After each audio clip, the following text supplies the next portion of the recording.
విజయనగరంలో జరుగుతున్న తెలుగుదేశం ధర్మ పోరాట సభను ప్రత్యక్ష ప్రసారం ద్వారా చూద్దాం.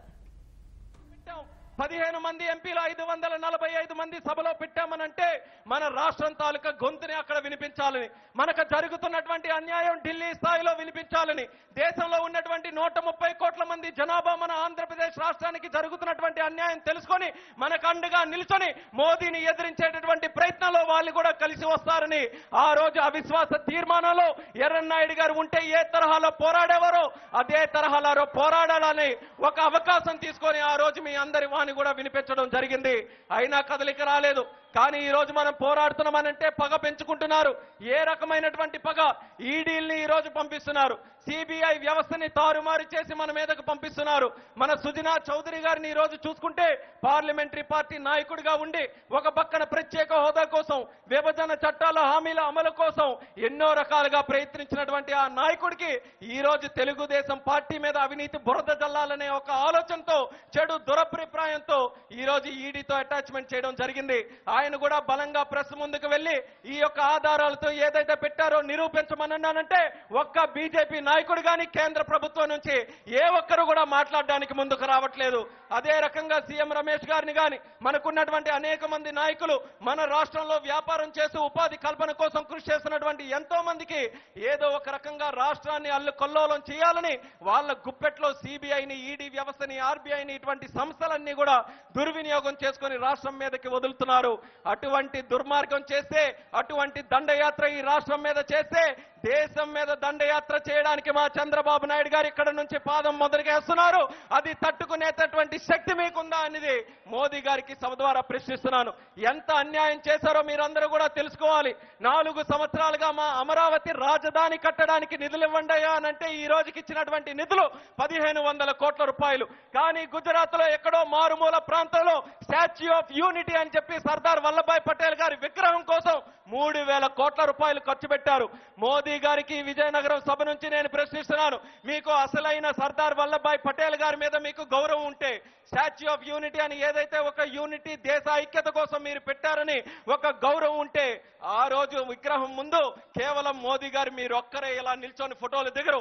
ఆ రోజు ఈ దేశంలో ఉన్నటువంటి 29 ముఖ్యమంత్రులను కూడా పిలిపించి చేతిలో చెయ్య వేసుకొని ఇది స్టాచ్యూ ఆఫ్ యూనిటీ అని మీరందరినీ కూడా కలిసికట్టుగా ఆ రోజు నిల్చునేవారు తప్ప ఏదో మీ సోకుల కోసం, మీ ఫోటోల కోసం 3000 కోట్ల రూపాయలు ఖర్చు పెట్టి మా రాజధానికి అసలు నిధులు ఇవ్వకుండా అన్యాయం చేస్తున్నటువంటి ప్రధానమంత్రికి నిలదీసేటటువంటి ప్రయత్నం మన ఆంధ్రప్రదేశ్ రాష్ట్ర ప్రజలందరూ కూడా చేయాలని తెలియజేసుకుంటున్నాను.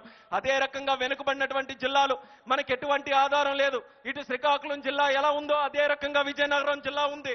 మనకి గిరిజన ప్రాంతాలు, మత్స్యకార ప్రాంతాలు, అట్టడుగున ఉన్నటువంటి ఎన్నో వర్గాలు అభివృద్ధి చెందడానికి ఆ విభజన చట్టంలో పెట్టినటువంటి ఆ యొక్క అంశాన్ని కూడా ఈ రోజు తుంగలో కలిపి 50 కోట్ల రూపాయలు జిల్లాకి కేటాయించాల్సినటువంటి నిధులు కూడా ఈ రోజు రాకుండా చేస్తున్నారనంటే ఈ రాష్ట్రం మీద ఎంత దుర్మార్గమైనటువంటి చర్యలతో ముందుకెళ్తున్నారో ప్రజలు మీరందరూ కూడా గమనించాలి.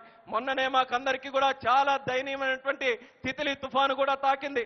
మీరందరూ కూడా చూశారు. అటువంటి భయంకరమైనటువంటి తుఫాను తాకిన తర్వాత సర్వస్వం కోల్పోయేటటువంటి పరిస్థితి మా శ్రీకాకుళం జిల్లాలో ఏర్పడింది. కానీ ఒక అనుభవం ఉన్నటువంటి నాయకుడిగా, ఆపద ఎక్కడ ఉంటే అక్కడ ప్రజలకి ఆత్మస్థైర్యం కల్పించేటటువంటి నాయకుడిగా నారా చంద్రబాబు నాయుడు గారు తెల్లవారి తుఫాను తాకితే సాయంత్రానికల్లా మా జిల్లా వచ్చి 7 రోజుల పాటు అక్కడే నివసిస్తూ దసరా పండుగ కూడా మా ప్రజల మధ్యలో జరిపించుకొని ప్రజలకి అందరికీ కూడా మరొకసారి ధైర్యం ఇచ్చినటువంటి నాయకుడు నారా చంద్రబాబు నాయుడు గారు. అదే బాటలో నారా లోకేష్ గారు 7 రోజులు ఆయన కూడా అక్కడే ఉన్నారు. మాకు మందస అనేటటువంటి ఒక మండలం ఉంటే దాన్ని దత్తత తీసుకొని ఈ మండలంలో అన్ని రకాలుగా చర్యలు సక్రమంగా జరిగేంత వరకు కూడా నేను ఉండి కృషి చేస్తానని మా సిక్కోలు ముద్దు బిడ్డలాగా పనిచేసినటువంటి నారా లోకేష్ గారు. కానీ ఆ రోజు మీరు చూశారు, ఒక ప్రతిపక్ష నాయకుడిగా విజయనగరం జిల్లాలో తిరుగుతూ ఆ రోజు మా పక్కనే ఉన్నటువంటి శ్రీకాకుళం జిల్లా వచ్చి మా యొక్క ప్రాంత ప్రజల్ని ఆదుకోండనంటే ఆయన రాజకీయాలకే ముందు చూపు చూపించారు తప్ప మా జిల్లాకి రావడానికి మాత్రం ఒక్క ప్రయత్నం చేయలేదు. అప్పుడే ఆయన తాలూకా రాజకీయ కుట్ర ఏంటో మనకందరికీ కూడా తెలుస్తుంది.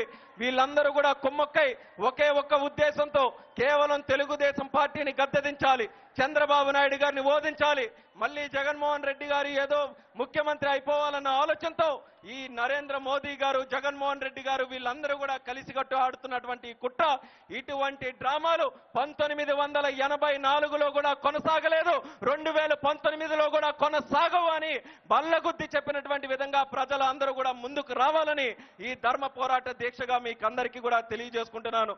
ఈ రకమైనటువంటి కార్యక్రమాలు ఎన్నో మన రాష్ట్రానికి వెనకబెట్టడానికి ప్రతి ఒక్క కార్యక్రమం కూడా జరుగుతుంది. ఎందుకు ప్రత్యేక హోదా ఈ రోజు ఇవ్వలేకపోతున్నారు? నేను సూటిగా ప్రధానమంత్రి మోదీ గారికి ప్రశ్నిస్తున్నాను. మీ దగ్గర ఈ రోజు ఉన్నటువంటి అధికారం వల్ల మీరు నోట్ల రద్దీ ఒక్క సెకండ్లో మా పేదవాళ్ళ జోబుల్లో ఉన్నటువంటి 500 రూపాయలు 1000 రూపాయల నోట్లు రద్దు చేసి రోడ్డు మీద మా పేదవాళ్ళందరినీ కూడా పడేశారే. అదే రకంగా సిబిఐ సంస్థలో మీకు రఫేల్ డీల్లో ఏదో ఒక తీర్పు ఇవ్వబోతున్నారు, దాని మీద ఎంక్వైరీ జరుపుతున్నారని చెప్పి అక్కడ ఉన్నటువంటి డైరెక్టర్ని రాత్రి 12:30 గంటలకి వెంటనే మార్పించి కొత్త డైరెక్టర్కి మీరు తీసుకున్నటువంటి నిర్ణయం తీసుకున్నారే. ఆ ఉన్నటువంటి అధికారం మాకు ప్రత్యేక హోదా ఇవ్వడానికి ఎందుకు అడ్డు పెడుతున్నారనేది నరేంద్ర మోదీ గారికి నేను అడుగుతున్నాను.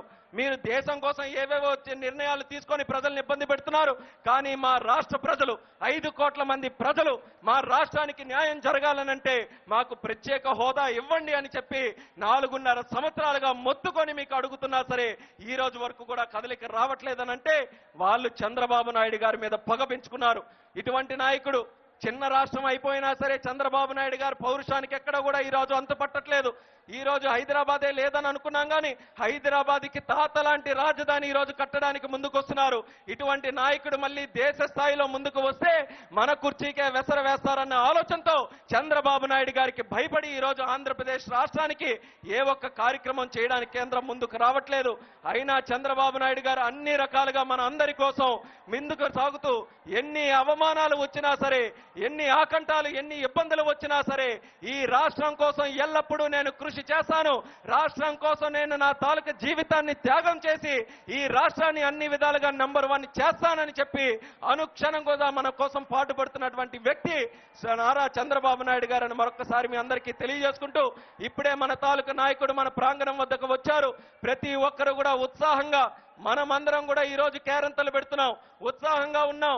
రేపు భవిష్యత్తు వైపు ఎంతో ఆనందంగా చూస్తున్నామనంటే దానికి కారణం నారా చంద్రబాబు నాయుడు గారు.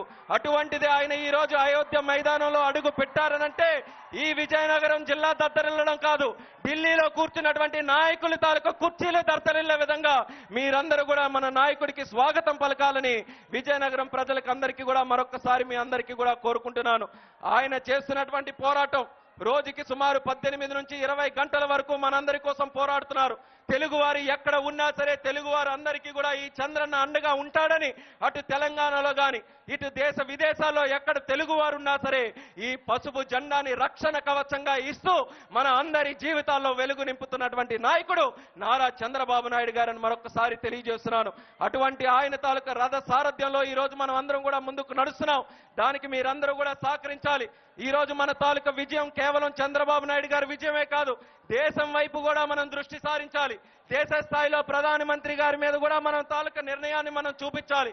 ఇంత అన్యాయం మనకి చేసిన తర్వాత ఈ రాష్ట్ర ప్రజలు ఊరుకొని కూర్చోరన్న మాట ఈ రోజు మోదీ గారికి మనం తెలియజేయాలి.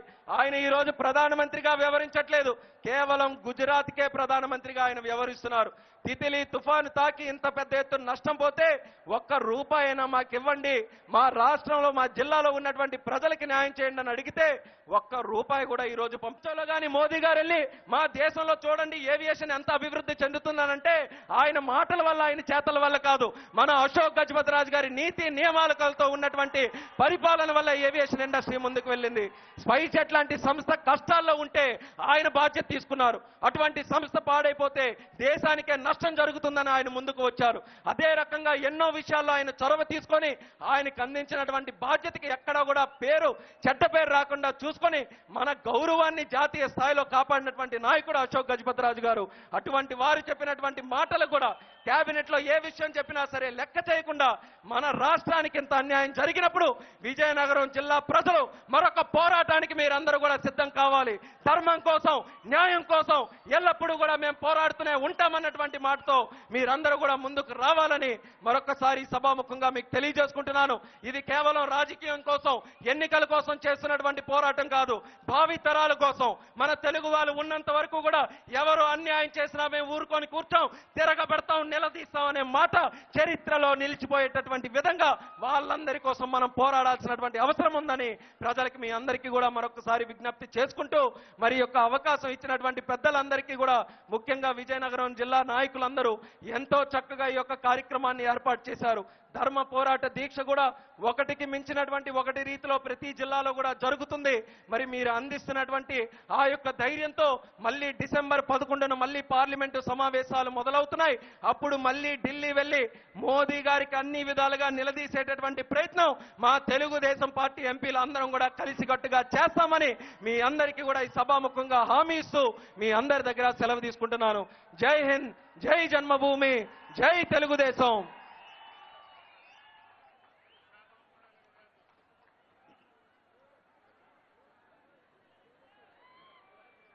గౌరవనీయులు